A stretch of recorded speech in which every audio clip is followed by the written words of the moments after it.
This is my hobby, the greatest hobby. Everyone, hobbyist here, we are back at it again with our Talisman character exploration guide. And we are on to the final set of this quest. This is the last expansion that we have to cover for the characters. Previously, we have concluded the Highland expansion characters, some of which are a mixed bag. But now, we have moved on to the final expansion in the Harbinger expansion. If you haven't checked out the video or want to learn more about the Harbinger expansion, I'm going to leave it up top for you guys.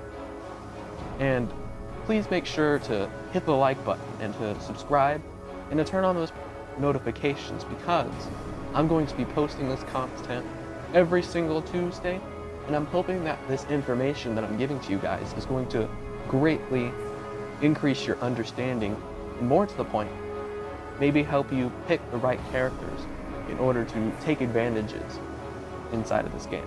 But other than that, let's go ahead and get on to the first character.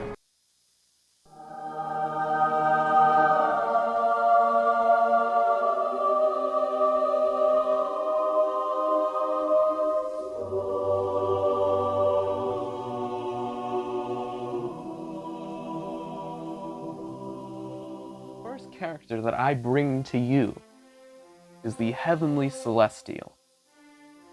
So let's go ahead and take a look at the Celestial's character card here.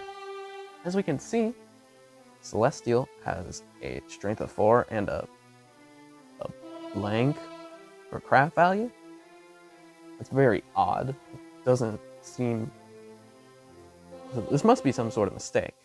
Anyway, we can see here with this new expansion that we've got this crow logo, which is the symbol of the Harbinger expansion. All of the components, including the omens, the spells, the terrain cards, everything that is a part of the Harbinger expansion is going to bear this logo. So make sure you keep an eye out for that if you find that this expansion is too difficult or something that you're not particularly interested in. Otherwise, we can see here that the Celestial has a fate of 4, has a life of 4, is a good character for very obvious reasons, and starts at the chapel for very obvious reasons. This is a very angelic character. In fact, this is quite literally an angel, so it's going to make sense that the Celestial is going to be good. In fact, it is so good to the point to where this first ability states, you are always good. Any effects would change your alignment to neutral, ignore it. Any effect would change your alignment to evil, ignore it and lose a life. So the Celestial is so committed because it is literally a messenger of God in being good that it will risk losing its own life in order to stay true to its values, and that it cannot be swayed whatsoever. This is very good because it doesn't play any particular role inside of the Harbinger expansion.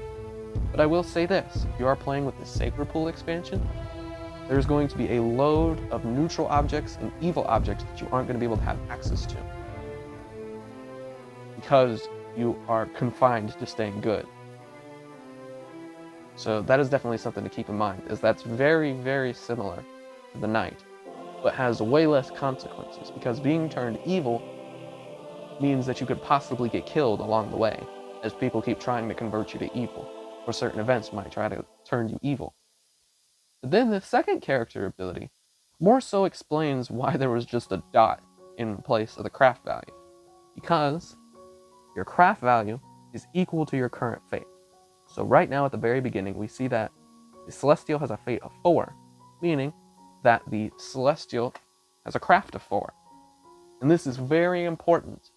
The fact that the Celestial's craft is tied into fate, and how much fate that the Celestial currently has, means that any additional build-ups, I could be wrong about this is based off my sole interpretation. If I'm wrong, please let me know down in the comments. I would love your guys' input on this. But I do believe that this means that for stats purposes, that your craft can't be built unless your fate is built.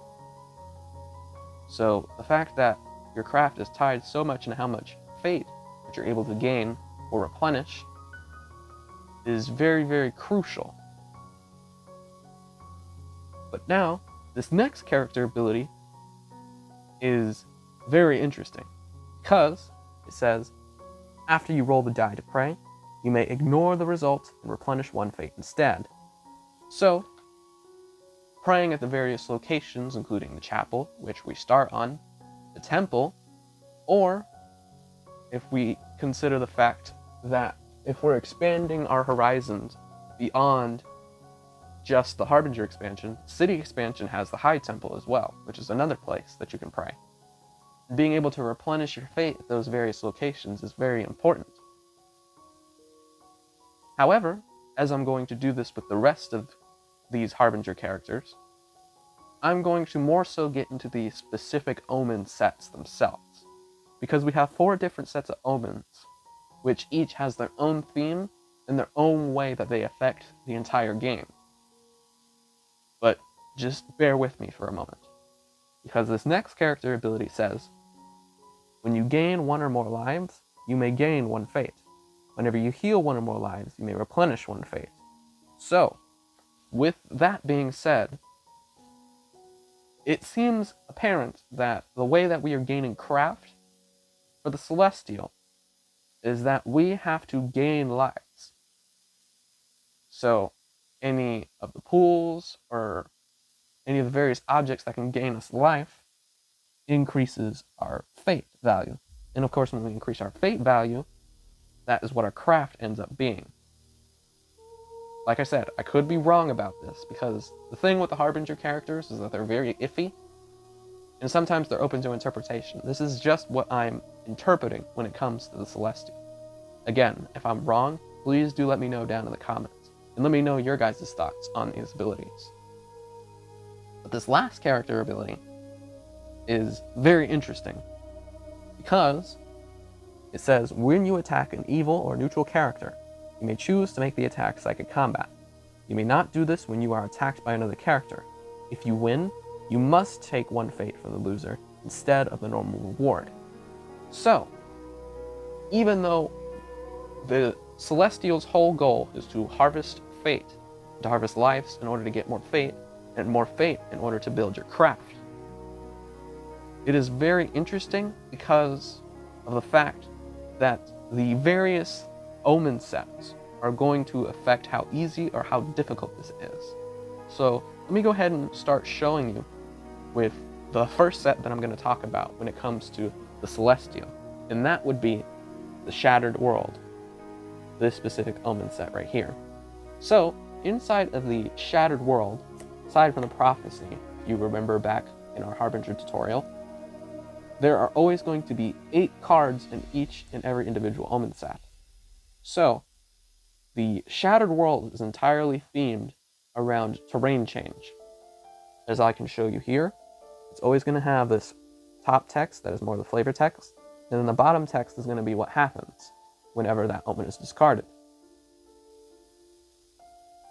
So, with this first Omen, as we're seeing here, generally the first 3 or 4 Omens aren't bad. But once you start getting through 5 through 7 is when things start to become really difficult. So, this particular set, so as we can see, as we're progressing, we're placing a random terrain card. So right now, if the first Omen was discarded, we get rid of the chapel. By the second Omen, you can see if we roll the 1 whatsoever, we must place a random terrain card. By the time we get to Omen 3, discard all face-up adventure cards in all regions. The character is on a space with a face-up adventure card, he loses a life for each card in his space discarded in this way. As we can see, things are starting to get a little bit more dangerous here. So you could be killed by the third Omen, depending on how many cards are there. By the fourth Omen, whenever a character lands on a space with a terrain card, he places 1 random terrain card in the closest space which does not have a terrain card. If 2 spaces are equally close, that character chooses. Simply meaning that the terrain adjacent to whatever has already been changed is going to be changed on top of that. So when it comes to the Celestial, this doesn't really affect him too terribly. However, this may knock out locations that allow the Celestial to pray. Again, this could knock out the temple, which would then hinder your ability to gain fate, which would in turn hinder your ability to gain craft. It could knock away the high temple. It could knock away the chapel, of course. And then, by the time we get to the 5th omen, is where things are very specific. The tavern, the village, the graveyard, the chapel, the city, the temple, and the castle all go away by the time we get to the 5th omen. This is huge, because at this point we've eliminated so much obstacles and eliminated so many opportunities for us to pray. So as we start cutting this off for the Celestial, we can see that this is going to make things even more difficult for the Celestial in order to gain craft, in order to hopefully reach in time the Crown of Command, because you don't want to be getting this far. By the time we get to the 6th omen, it says the character ends his turn on a space with a terrain card, he loses a life.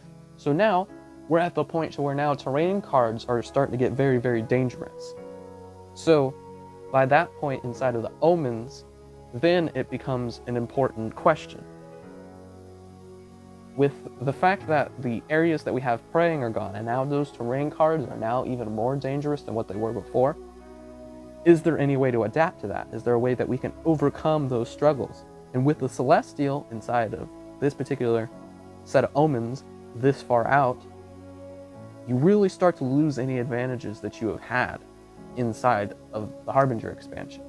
So, like I've said before, by the time you get through omens 4th or 6th is when things start to become really, really difficult. And then of course, by the time you get to the 7th omen, it simply just states, replace the text of each space not in the inner region or containing a terrain card with lose 1 life then draw 1 card. Do not draw a card if there's already one in this space. So essentially, you are now screwed to the point to where every single space is going to kill you, and you will eventually die off. And then of course, by the time you get to the last omen, the game will already be over. So when it comes to analyzing the Celestial inside of the Shattered World set of omens, it's not something that is very difficult to traverse early on, but by the time you get to, like I said, 4 through 6, maybe even when you get to 7, is when your resources start to go away, and it becomes far more difficult for the Celestial to progress, because he has nothing to pray to, nothing to gain his fate back, or areas to get his life back, and all that sort of thing. But now, let's go ahead and move on to the next set of omens. The next theme of omens that we're going to be covering, as far as strategizing with the Celestial, is the Stars Align omens, which essentially is themed around the death of magic as an entirety around the realm of Talisman. If you guys want to read this prophecy, you can. It's all just flavor text and something to just get you into the mood when it comes to being able to immerse yourself inside of this world. But when it comes to the Stars Align, this doesn't really play as huge of a role as far as the Celestial is concerned, because the Celestial, even though his fate is tied to his craft, which in turn could be assigned for spells, Celestial isn't much of a spellcaster, in all surprise.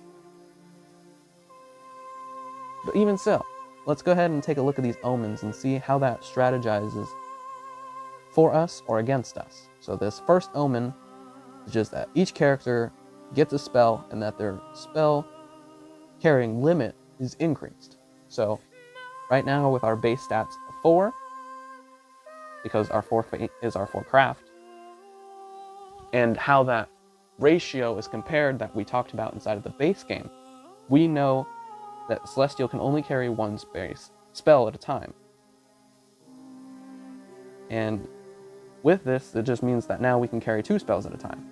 Like I said, the first 3 omens aren't necessarily bad.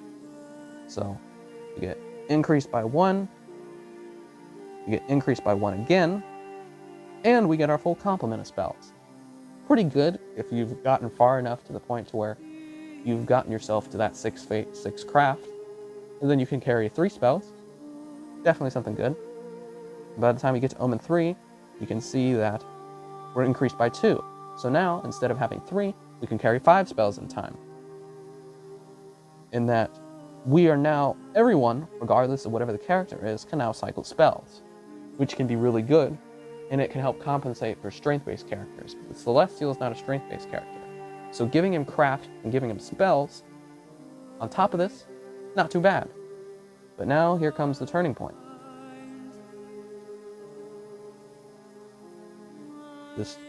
It's increased by 2 again. So, instead of 7, now we can carry 9 spells at a time. And now, whenever a character casts a spell, you must lose a life or lose a fate.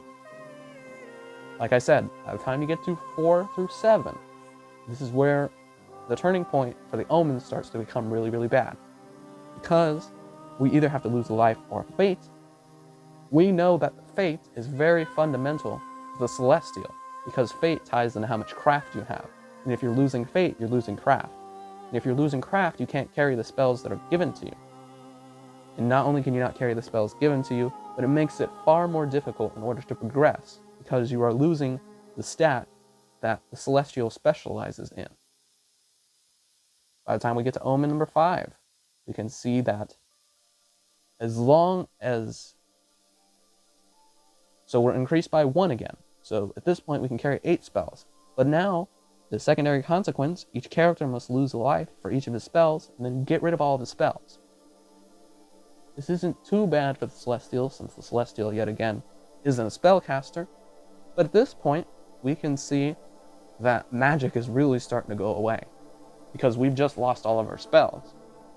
And like I said, once we get to Omen 6, we realize that things start to become a bit of a problem. Because not only are we reduced by 1, where instead of being 9, we're back down to 8, we can only have 1 magic object. Regardless of what character you pick or you play as inside a Talisman, only being able to possess 1 magic object is very, very, very, very difficult to get through, because you have to rely on that one thing. And that there are going to be a plethora of good magic objects, both inside of the Harbinger Expansion and any of the other expansions that we've covered. Some of them work better in tandem with one another. But if you are only able to carry 1, then you are forced to make a decision on what's more beneficial to you in the front end. Of course, this is also assuming that no omens are being put back or anything like that. So then, by the time we get to Omen number 7, then, at that point, you can't even have spells anymore. No spells, no magic objects, all spaces, the entire inner region is completely blank. Now all the spells that you've had, all the magic that you have, are completely gone. Their magic doesn't exist anymore. So now at this point, all you're trying to do is reverse whatever the Harbinger has done to you at this point. Because the overall objective, regardless of what alternate ending you're playing as, is to reach the Crown of Command. Well, if the Crown of Command in the entire inner region is blank, then your objective is completely gone. You've eliminated the fundamental principles of playing Talisman as a whole. So now, when it comes to that point, when you can't even have magic anymore, when you can't have magic objects, it makes it to the point to where you could still gain fate and you could still build your stats in order to use that fate to maybe get to the Harbinger and to start reversing these omens backwards, which is definitely something to where inside of this particular set of omens, it's not as difficult because the Celestial doesn't rely too heavily on magic. And then of course, by the time you get to the very end, then at that point, the game's already over. So now, let's go ahead and go on to the next set of omens. The next set of omens that we're going to be covering with the Celestial is obviously going to be Armageddon. And as it makes sense, Armageddon is simply the end of the world, which is the whole theme of this omen, and more specifically the theme of the entirety of the Harbinger Expansion. So if you guys want to read that flavor text, you can, to kind of immerse yourself into the rest of the world. But now, let's go ahead and see how this plays a role for the Celestial and what it is that you're trying to do to strategize at this point. So obviously, you get the first Omen. First Omen's not terrible. Everybody loses a fate. Now, whenever a character defeats another character, you may replenish a fate. So this is definitely not good for us. In fact, this first Omen is going to play least in our favor, because fate is so heavily tied to the Celestial that if you are losing fate and losing craft, then things are going to be way more difficult for you, because you don't have that fate in order to use as your typical fate use when it comes to re-rolling, or if you're using the Woodland expansion, using Dark Fate, or using that fate to build your craft. Now, let's go ahead and see what the second Omen has to offer. Every character in the same region loses a life, and that he can only heal a life if you defeat another character. So, for the Celestial, this doesn't really offer anything. This is just, again, more brutal in comparison. And by the time we get to the third Omen, you can see that all Face of Adventure cards in the same region as the Harbinger are all immediately placed with a Harbinger card each. Harbinger cards are pretty bad. So, this is the Omen that you don't really want to get into, especially if you go into various other regions that allow you to pull more than one card at a time. Beside the outer region, you're not going to the ruins, you're only going to be drawing one card. So this is definitely something that is a little bit easier for you on the early end. But again, you don't really want to get this far. So, with the fourth Omen, like I said, by the time you get to Omens 4 through 7, this is when things start to become really difficult. Because each character in the same region as the Harbinger must lose a strength or a craft. Whenever a character defeats another character, you may gain one strength or craft. Again, based on interpretations that I've had with the Celestial. And you guys can tell me in the comments if I'm wrong about this. But fate is tied so much to the craft value of the Celestial that you can't really gain strength or craft on your own. Correction, you can gain strength, but you couldn't gain craft because your craft is tied to your fate. So that is something that is very important for you guys to know. When it comes to playing as the Celestial, he's so tied in that area, by the time you get to Omen number 4, this is where things start to become difficult. And then we get to Omen number 5, which says, each character in the same region must kill a follower. And whenever a character is defeated by another character, you must kill one of his followers. So, this so much doesn't play a role with the Celestial because the Celestial isn't dependent on followers. Followers are nice to have regardless of what character you're playing as. But this doesn't really do anything to him. In comparison to Omen number 6, which says, each character in the same region as the Harbinger must discard one object at random. Whenever the character is defeated by another character, he must discard one of his objects. So now, we are at this point inside of Armageddon where objects are starting to be lost due to the Omen itself, and other players can cause this. There are specific items and other expansions that could boost your fate or boost your ability in psychic combat. That would be very useful to you, but if you're losing those, then it starts to become a bit more difficult. Like I said, Omens 4 through 7 is where things start to become difficult. The first 3 are a bit minor. So this one plays a bit of a role when it comes to the Celestial. And then, by the time you get to Omen number 7, it says, whenever a character is instructed to draw adventure cards, you must draw Harbinger cards instead. At that point, you're essentially dooming yourself. Because if you're only drawing Harbinger cards, it is very, very likely that you're going to be drawing specific events inside of the Harbinger deck that are going to force you to lose Omens. Which, of course, if you remember back in the tutorial, we said that if you get through all 7 Omens and draw an extra one, everybody loses the game. So, when comparing those first 3 omens, the Shattered World, Stars Align, and Armageddon, it's very clear that Armageddon isn't very dangerous or very harmful to the Celestial until you get to about Omen number 7, which at that point is just dangerous for any Talisman character, regardless of who it is. But now, we get through one more set of omens. The next set of omens that we're going to be covering, the Rise of the Dead. This is the last omen set inside of the Harbinger Expansion, and is very much so themed around the actual enemies and the influences of the enemies. So if you guys want to take some time, maybe pause the video and read this flavor text, go ahead and do so.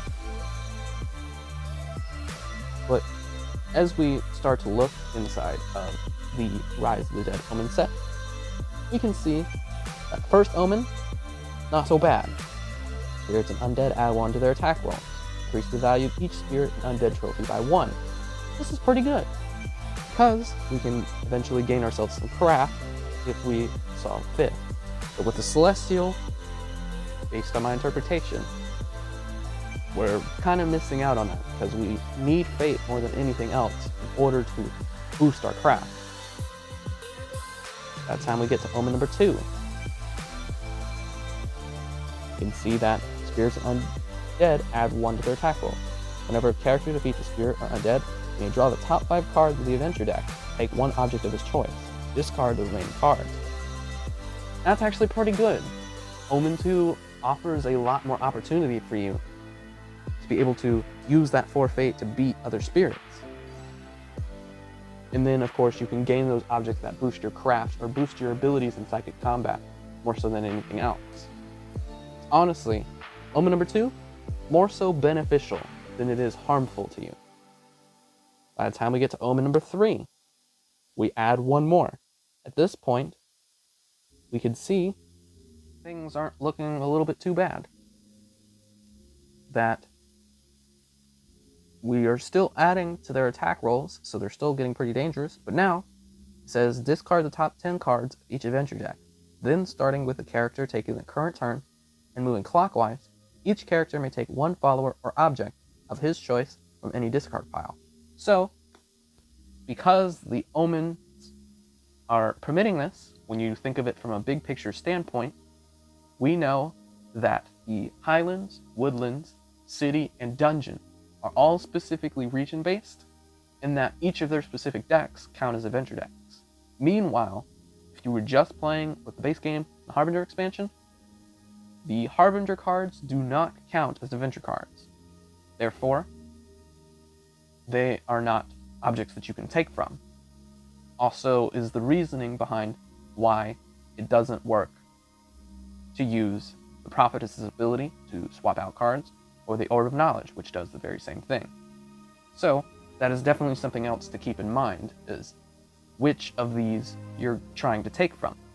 Because with the Celestial, again, it's not really playing too much of a role in regards to being able to develop your fate in order to boost your craft. So then, we get to omen number 4, which is where things start to become a turning point.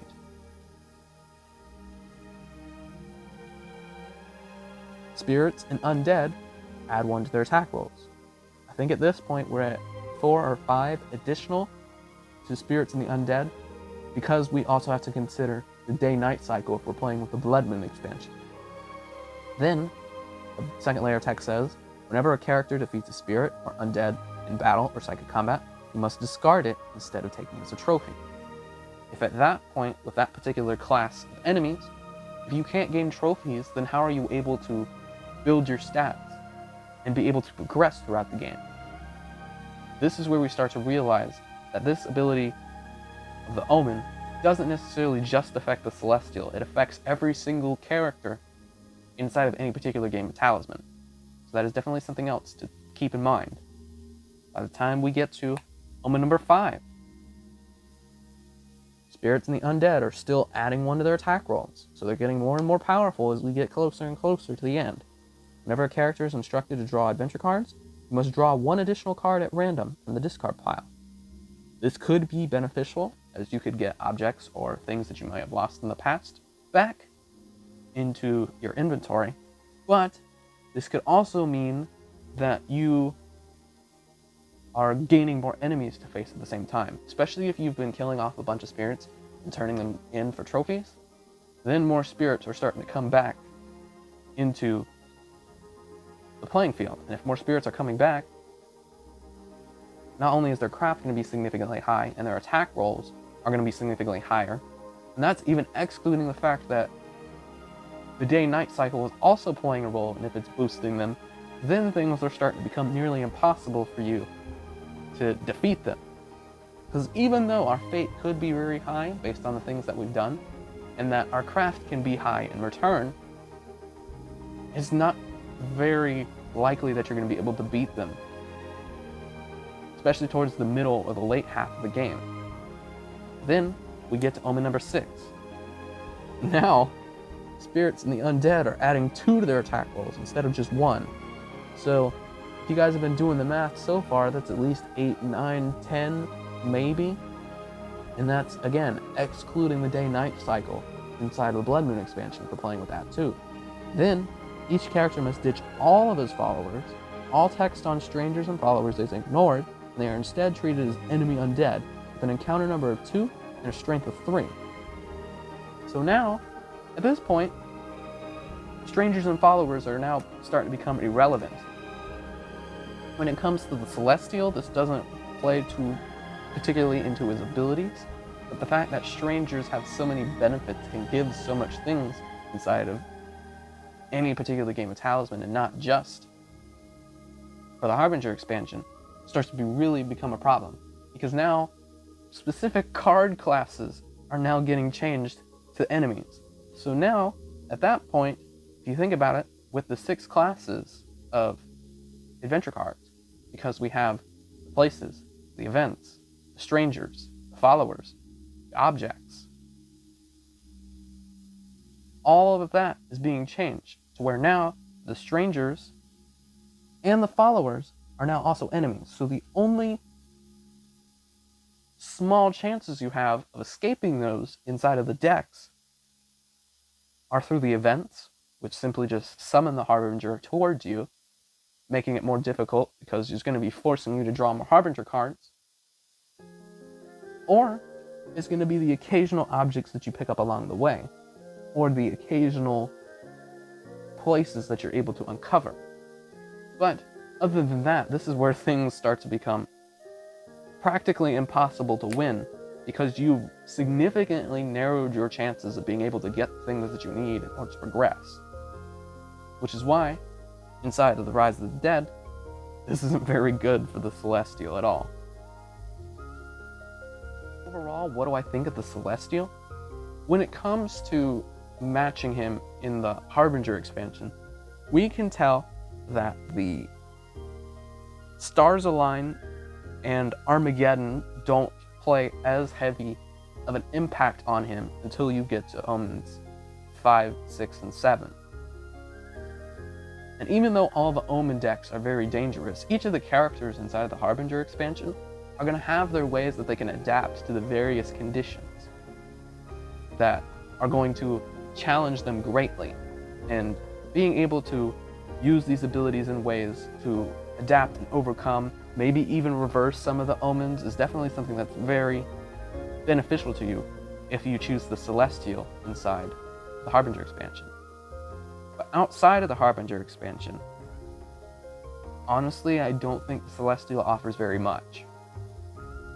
Because his fate determines what his craft is going to be, it can be very, very, very difficult to acquire fate in any other medium outside of the Harbinger expansion. So that is definitely something else that you've got to keep in mind. And the fact that everything is fate to craft, and everything is craft related, just means that strength-based characters are also going to have an advantage over the Celestial. So that is definitely something else to keep in mind. And I know this video has been long and detailed, but I'm hoping that with all of this information that I've presented to you, that you've gotten a lot out of it. Thank you guys so much if you guys have followed this video all the way through. and I will see you guys in the next one.